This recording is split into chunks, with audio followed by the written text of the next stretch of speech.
আসসালামু আলাইকুম, কেমন আছেন গাইস? আশা করি আলহামদুলিল্লাহ সবাই ভালো আছেন। আলহামদুলিল্লাহ আমিও ভালো আছি। আয়রন করা শেষ বলতে এক জুড়ি শেষ হয়েছে, আর এক জুড়ি বাকি আছে। তো যে জুড়ি বাকি আছে ওটা হয়তো আবার সন্ধ্যার পর করতে হবে। তো এখন যেগুলো ধুইতেছি ওগুলো সন্ধ্যার পর আয়রন করতে হবে। তো এখন এই লাইভে আসলাম, তার কারণ হলো যে ভাই আমরা প্রবাসীরা বুঝছেন, আমরা প্রবাসীরা হইলাম টাকার এটিএম বললে ভুল হইবে। আমরা হইলাম টাকার এটিএম কার্ড, বুঝছেন। আর সেই এটিএম কার্ডের পাসওয়ার্ড হইল গিয়ে ফ্যামিলির লোক যদি একজন বলে যে টাকা লাগবে টাকা পাঠাও, এইটা হইলো পাসওয়ার্ড, বুঝছেন। তো এখানে আসছি আমি এই 3 মাস আজকে মনে হয় 3 মাস 5 দিন না 3 মাস 6 দিন, যাই হোক 3 মাস। 3 মাসে আলহামদুলিল্লাহ ভালো টাকাই দেশে পাঠাইছি বাবা মার খরচের জন্য, যাই হোক এ কাজ ও কাজের জন্য। আমি চাইছি না যে টাকা পাঠাবো, তার কারণ হচ্ছে আমি কিছু টাকা দেনা আছি, তো সেই দেনাগুলো দেবো আগে, তারপর হইলে আমি টাকা পাঠাবো দেশে। তো সেগুলা পারি না, প্রতিবার বলি যে আমি দেনা দিব তারপরে তোমাদেরকে টাকা পয়সা দিব, সেগুলো আর হয় না।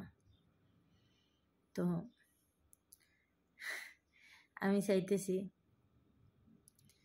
যে আমি তো এখানে 3 মাস হয়েছে আইছি, আর আমার দেনা যা আছে তাতে মনে হয় কি পুরো 1 বছর আমার এখানে থাকা লাগবে।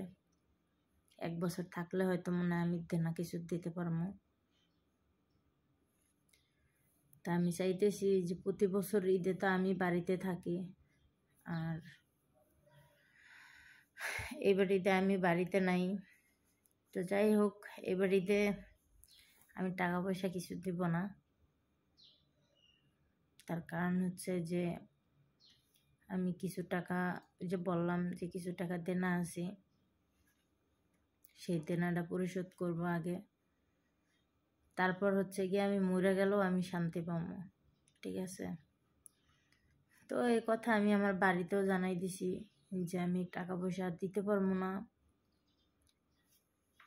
আর ঈদের খরচটা আমি দিতেই পারবো না। আমি জানি সকল প্রবাসীরা খাইয়া না খাইয়া হয়তো ঈদের টাকা পয়সা দেয় বাড়িতে। হ্যাঁ আমিও দিয়েছি টাকা পয়সা, কিন্তু এই যে 2-4 দিন আগে আমি টাকা পাঠাইছি 15,000 বলতে এখানের 500 টাকা আমি পাঠাইছি। তো হয়তো ওইখানে কিছু টাকা আছে, ঠিক আছে। তো যাই হোক আমি বলে দিছি বাড়িতে যে আমি টাকা পয়সা পাঠাইতে পারবো না। তো আগে হচ্ছে আমার দেনা শোধ করার, কারণ ইদারিং আমার শরীরটা ভীষণ ভীষণ খারাপ লাগতেছে, সেটা তো আমি বুঝতে দিই না আমার বাড়িতে তো কেউই বুঝে না বা কেউই জানে না। দেখে যে তাদের সাথে কথা বলি, হ্যাঁ ঠিক আছি, সুস্থ আছি, ভালো আছি, খাবার দাবার খাইছো, হ্যাঁ খাইছি, ঠিক আছে। তো আমি জানি না হয়তো আল্লাহ আমার কতদিন বাঁচায় রাখে কিংবা কত বছর রাখে, তো আর কেউ বলতে পারে না উপরে আল্লাহ ছাড়া।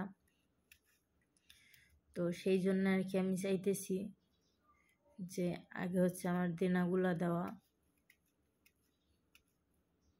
আর এত টাকা দেনা হয়েছি তার কারণ হচ্ছে আমি দেশে ছিলাম 1 বছর 3 মাস। সেই 1 বছর 3 মাসে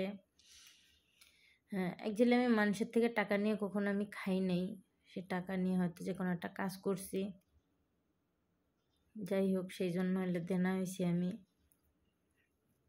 তো এই দেনার কারণে হয়তো আমার অনেক আপনজনের সাথে শত্রুতাও হয়েছে টাকা নিয়ে।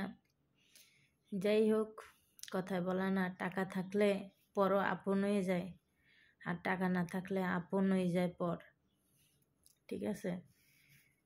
তো এরকমের কিছু ঘটনা আমার সাথে ঘটছে।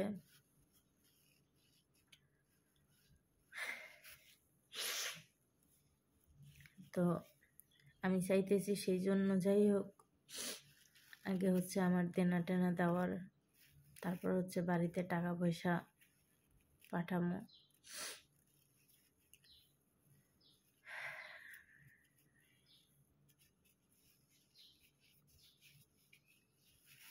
তো আমি চিন্তা করি গাইস, যে মানুষগুলা আমার কাছে টাকা নাই, যে মানুষগুলো আমার মনে সাহস যোগায়, যে মানুষগুলো আমার মনে ভরসা যোগায়, সেই মানুষগুলো কিন্তু কেউ আমার আপন না। ঠিক আছে, সে মানুষগুলো কেউ আমার আপন না, সে মানুষগুলো সবই আমার পর। কিন্তু আমার আপন যারা, ওরা শুধু টাকাই চেনে, সম্পর্ক চেনে না।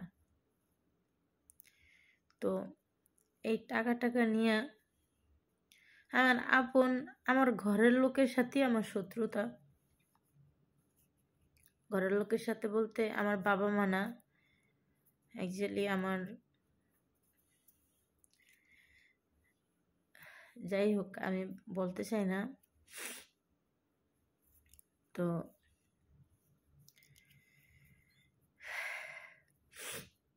সেটাই চিন্তা করলাম যে টাকা দুর্নীতি না থাকলে আপন লোকও পর হয়ে যায়। হয়তো এই যে আমার কাছে টাকা আছে, এই যে আমার বাবা মাও আমার কাছে আছে, হয়তো একদিন আমার কাছে টাকা থাকবে না, ওই দিন আমি আমার বাবা মারও আমার কাছে পাবো না।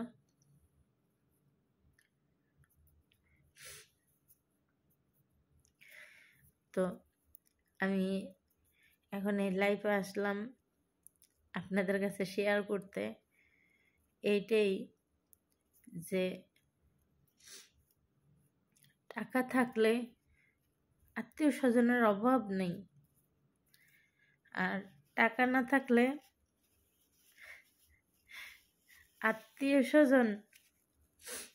আত্মীয় স্বজনের দেখাও নেই। কারণ আপনি যদি ওনাদের কাছে টাকা চান, ঠিক আছে, তো এরকম কিছু ঘটনা আমার সাথে ঘটছে। কারণ এই 1 বছর 2 মাস 3 মাস বাড়িতে ছিলাম আমি, সেই 1 বছর 2-3 মাস আমি বাড়িতে থেকে বুঝতে পারছি যে আপন কতটা আপন, আর পর সেও আমার কতটা আপন। তো যাই হোক, আমি বাড়িতে যখন ছিলাম তখন হয়তো আমার আপনজনের কাছে, কারোর কাছে কখনো টাকা পাইনি। অ্যাকচুয়ালি আমার টাকার অঙ্কটা একটু বড় ছিল, হয়তো 10,000 ছিল, নয় 20,000, নয় 50,000। ঠিক আছে, তার কারণ হচ্ছে আমি একটা কাজ অর্ধেক করে রেখে দিছি, সেই কাজটা সম্পূর্ণ করতে গেলে আমার 1.5-2 লাখ টাকা লাগতো। তো দিলে দিতে পারতো, কিন্তু কেউ দেয় নাই।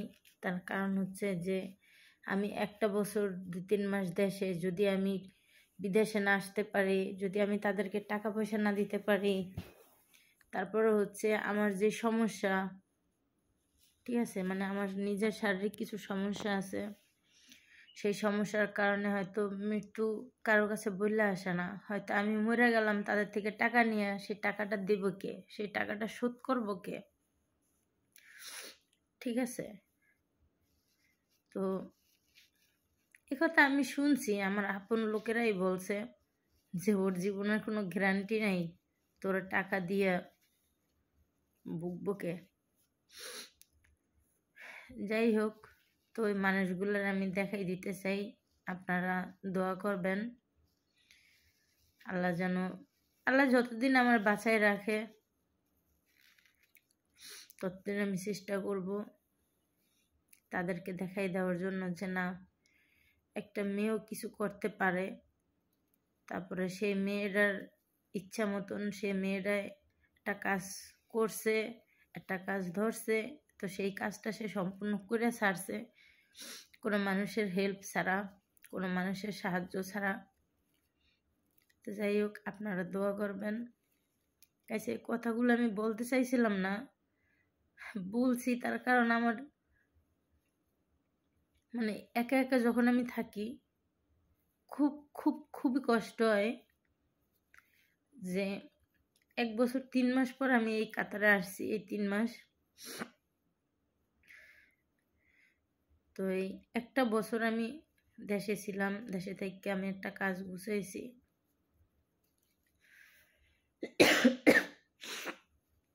যাই হোক, আমার পাশে কেউ ছিল না। আর আমার মনে হয় আমি যত বছর বাঁচি, আল্লাহ যত বছরই আমার বাঁচায় রাখুক, তত বছর মনে হয় আমার পাশে আমি কাউকে পাবো না। তো যা কিছুই করি আমার নিজেরই করতে হবে। তো সেইটা ভাববেই গেছে আমি আসলাম আবার বিদেশে, আর আমার মালিককেও আনলো সে আগের একই বিষয়। তো আমিও আসলাম, আসছি পরে কিছুদিন পরেই আমার একজনে বলতেছে যে সুমো 50,000 টাকা দে। তখন 1 মাস হয় নাই, তখন মানে আমি 14-15 দিন হয়েছে আইছি। ফোন দিয়ে বলে কি যে সুমো 50,000 টাকা দে। তারপর আমি ওনার বললাম, জানি না আমার বলাটা ঠিক হয়েছে কিনা, আমি ওনারে বলছি। তারপরও আমি দেশে আসার আগে, আমি এখানে আসার আগে আমি দেশে থাকতে আমার আব্বুরে বলছি যে আব্বু শোনা, আমার আপন কোনো লোক, আমার চাচা খুড়ারা আমার কাছে টাকা পয়সা বেশি চায়। এই জন্য আমি আমার আব্বুরে বলছি যে আব্বু, আমার আপন কোনো লোক যদি টাকা পয়সা চায় তোমার কাছে, কিংবা তোমার যদি বলে আমার কাছে চাইতে, তখন তুমি ওনাদেরকে বলবা যে সুমা বলছে একটা দাফনের কাপড় কিনা তোদের হাতে দিতে। হ্যাঁ, তো সুমা তোদেরকে টাকা দিবা না, ঠিক আছে? তো আমি জানি না গাইস কথাটা বলাটা আমার ঠিক হয়েছে কিনা, তারপর আমি এই কথাটা বলছি। তার কারণ আমার খুবই কষ্ট লাগছে যে বাড়িতে ছিলাম, কারো কোনো হেল্প পাইনি। হয়তো যদি আমার চাচারা যদি একটু হেল্প করতো, কিংবা যদি আমি একটু হেল্প পাইতাম। আমি ব্যাংকেও অনেক ঘুরছি 2 লাখ টাকা লোনের জন্য, কিন্তু আমি পাইনি। তো যদি আমি একটু হেল্প পাইতাম তাহলে গেছে আমি যে কাজটা শুরু করতে চাইছিলাম সেই কাজটা আমার শুরু হয়ে যেত অলরেডি 1-1.5 বছর বয়স হয়েও যেতে। এই এখন 1.5 বছর বয়স হয়ে যেত আমার সেই কাজটা শুরুর বয়স। তো যাই হোক, আপনারা সবাই দোয়া করবেন আমার সেই কাজটা অসম্পূর্ণ আছে যেন সেই কাজটা আমি সম্পূর্ণ করতে পারি। আর হচ্ছে যে মানুষগুলা আমার বিপদে নাই, আমার বিপদে কেন ভাই, এরকম প্রত্যেকটা প্রবাসীর কষ্ট আছে। কারণ প্রবাস থেকে দেশে গিয়ে 6 মাস বসে থাকলে যদি কারো কাছে আপনি 10,000 টাকা ধার চান, কেউ দেবে না। তার কারণ সবাই মনে করবে যে হয়তো ও মনে আর বিদেশে যাইবে না, তো টাকাটা কিভাবে দেবে, ঠিক আছে? তো গাইস, আমি যখন মন চাই তখন আসতে পারি, যখন মন চাই তখনই আমি দেশে যাইতে পারি। কিন্তু কথা হচ্ছে যে আমি দেশে 1 বছর থাইকা আমি কাজটা করার চেষ্টা করছি, পারি নাই। তো অবশ্যই আপনাদের মনে প্রশ্ন থাকতে পারে যে সেই কাজটা কি কাজ। সেই কাজটা হচ্ছে, আমার মনে হয় ইউটিউবে ভিডিও আছে, কিছু মনে হয় ভিডিও আছে যে আমার একটা কারখানা আছে। তো কারখানাটার পিছনে আমি অলরেডি 7 লাখ টাকা খরচ করছি, হয়তো বেশি ছাড়া কম হইবে না। তারপর হচ্ছে আর 2 লাখ টাকা হলে আমি ওটা সম্পূর্ণভাবে চালু করতে পারতাম লোক টোক নিয়ে। তো গাইস, গার্মেন্টসে আমি চাকরি করছি, তো গার্মেন্টসের সম্বন্ধে আমার কিছু ধারণা আছে, তো সেই জন্যই আমি চালু করছিলাম। তারপর হচ্ছে কোনো ব্যাংক থেকে আমার লোন দেয় নাই।